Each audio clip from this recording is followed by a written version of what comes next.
What if love isn't light at all? What if every heartbeat, every trembling desire you've ever called love was never about another person, but about the forgotten parts of yourself calling out from the dark? Carl Jung once said, "The meeting of two personalities is like the contact of two chemical substances. If there is any reaction, both are transformed." But what he didn't say outright, what hid beneath his words, was that this transformation is never pure. It's born from the collision of light and shadow. Jung believed that when we fall in love, we are not seeing reality. We are seeing a projection of our own unconscious. The person who awakens obsession in us is not our soulmate.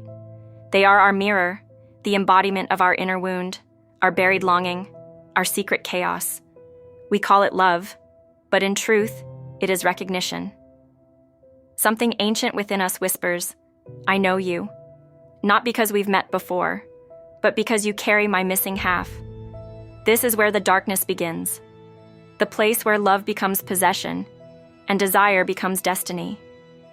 Jung called it the sacred illusion, the spell the unconscious casts upon us to force us towards self-realization.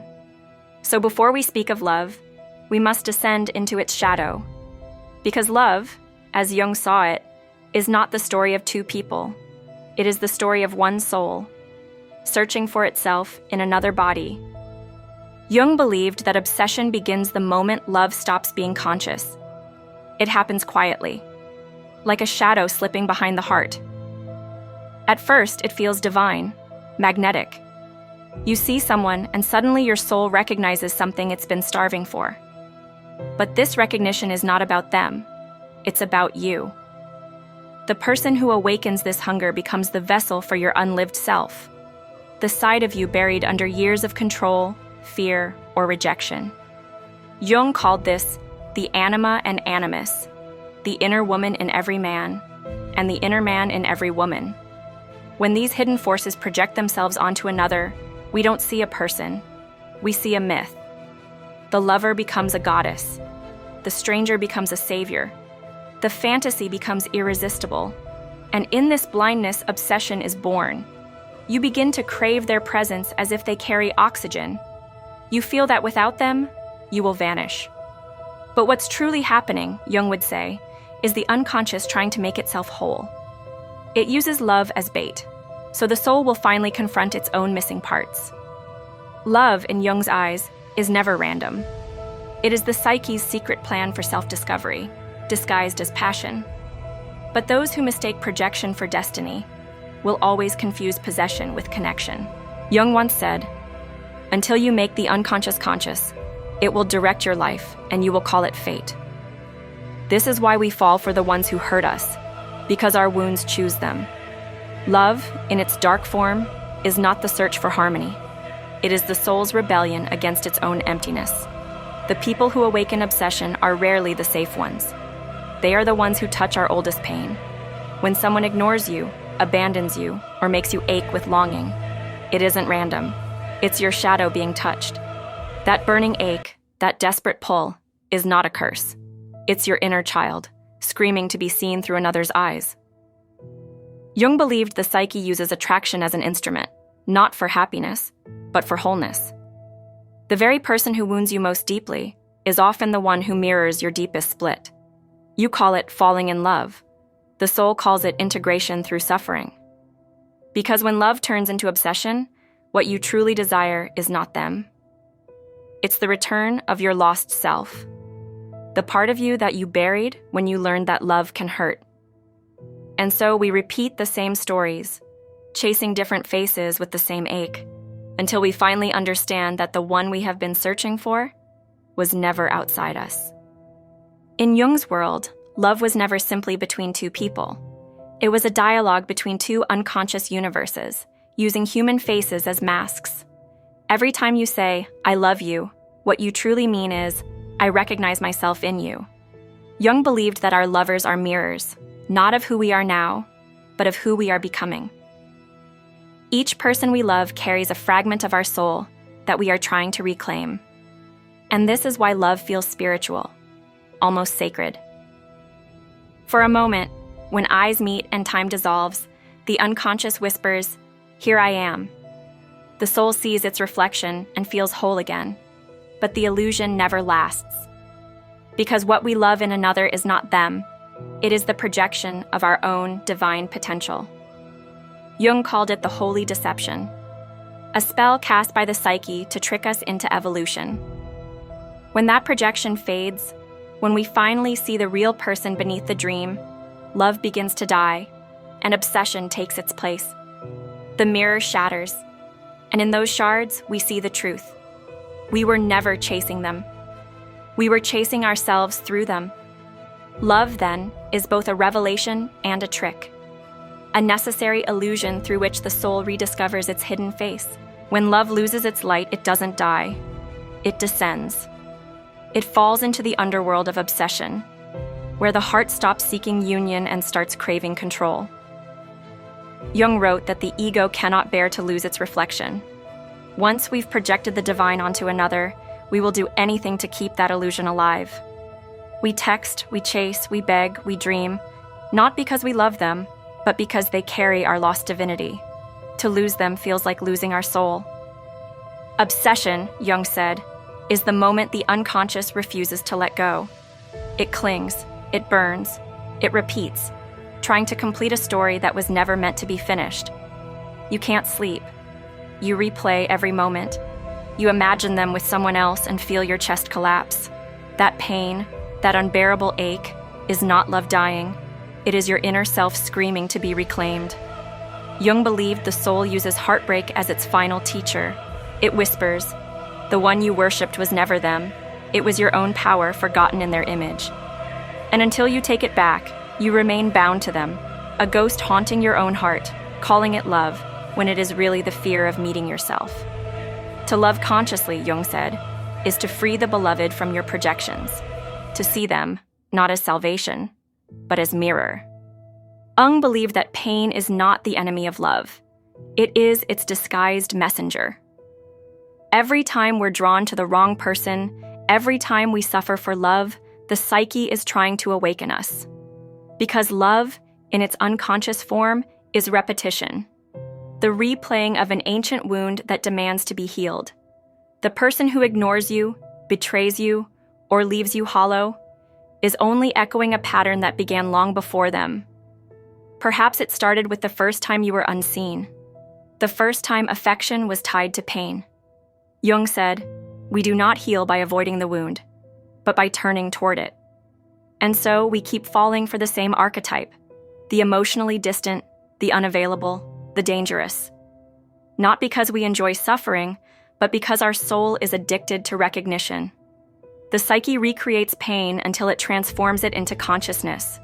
Obsession is the soul's desperate attempt to rewrite its trauma, to turn rejection into redemption. But no lover can complete that story for you, because no one outside you can carry your unhealed self. The lesson, Jung whispered, is brutal, yet liberating. The task is not to find love, but to remove the blocks to love within yourself. When the pain becomes conscious, it dissolves its own power, and that is when obsession begins to die, and transformation begins. There comes a moment, after the storm of obsession has burned itself to ash, when silence enters. The lover is gone, the fantasy is broken. The mirror that once held your reflection lies shattered at your feet, and then something begins to stir. Jung called this the birth of the inner marriage, the sacred union between the Anima and the Animus, between your inner woman and your inner man, between your shadow and your light. It is the moment you stop searching outward and turn your gaze inward. The love you once begged for, you begin to give to yourself. The validation you craved from another, you find in your own silence. Jung believed this is the purpose of every heartbreak, to force the fragments of the soul to find each other again. When this inner union occurs, obsession loses its power. The hunger for possession transforms into compassion. The wound becomes a portal. You no longer need to be completed. You are complete. And from this wholeness, a new kind of love is born, not rooted in need, but in awareness. Jung called this the conjunctio, the alchemical wedding of opposites, the union through which the self is reborn, not as lover and beloved, but as one eternal consciousness, finally whole. When the inner marriage takes place, the world itself begins to change. You no longer fall for illusions, you see through them. Jung said that the conscious lover is no longer ruled by projection, but guided by awareness. They no longer seek to possess another, because they understand that every person they meet is not a savior, not a punishment, but a mirror reflecting some hidden truth. In this light, love becomes something far deeper than attraction. It becomes recognition without need, connection without captivity. You no longer chase the storm. You become the calm within it. Jung believed that this is the highest form of love, not to merge with another, but to meet them fully, soul to soul, without losing yourself in the process. Obsession is replaced by understanding. Need becomes nurture. You can look into another's eyes and no longer demand, "Complete me." Instead, you whisper, "Walk beside me," as two who have remembered themselves.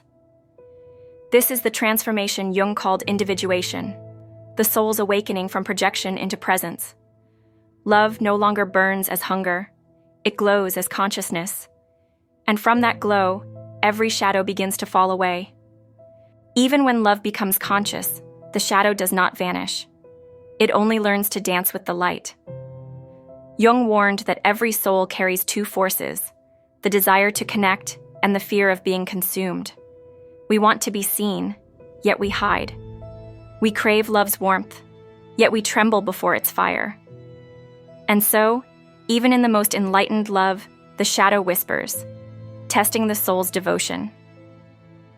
Will you still love when the mask falls? Will you still stay when the darkness rises? Jung believed that to truly love is to face the other's shadow, not to fix it, but to witness it without judgment. Because only when we can love another's imperfection do we begin to love our own. The alchemy of relationship is not found in eternal harmony, but in conscious friction, the sacred tension that awakens both partners to their inner truth. Real intimacy is not about finding the perfect person. It is about seeing the divine within the broken. To Jung, this was the holy paradox. Love and darkness are not enemies. They are eternal lovers, locked in an ancient embrace, each giving birth to the other in endless rhythm. The shadow makes love human. The light makes it divine. In the end, Jung's darkest insight was not that love can destroy you, but that destruction is part of love's alchemy. Every heartbreak, every obsession, every sleepless night is a crucible in which the ego burns, so that the soul may rise from its ashes. What begins as longing ends as revelation. What feels like loss becomes liberation. Jung said that love is the psyche's greatest experiment, the fire through which consciousness tests its own limits. When you fall in love, you fall into yourself. The other person is simply the mirror that awakens your sleeping depths. The obsession that once consumed you was never truly about them. It was your own unclaimed soul, begging to be seen, to be remembered, to be integrated. And when you finally meet that part of yourself, when the inner marriage completes its circle, love ceases to be a search. It becomes your state of being. Jung called this the self, the totality of who you are, beyond illusion, beyond projection, beyond desire. To reach it, you must pass through the shadow of obsession, through the darkness of longing, and emerge as light. That is the secret of Jung's dark theory on love and obsession. Love does not destroy you. It dissolves everything you are not. So that what remains is the soul, vast, luminous, and finally, free.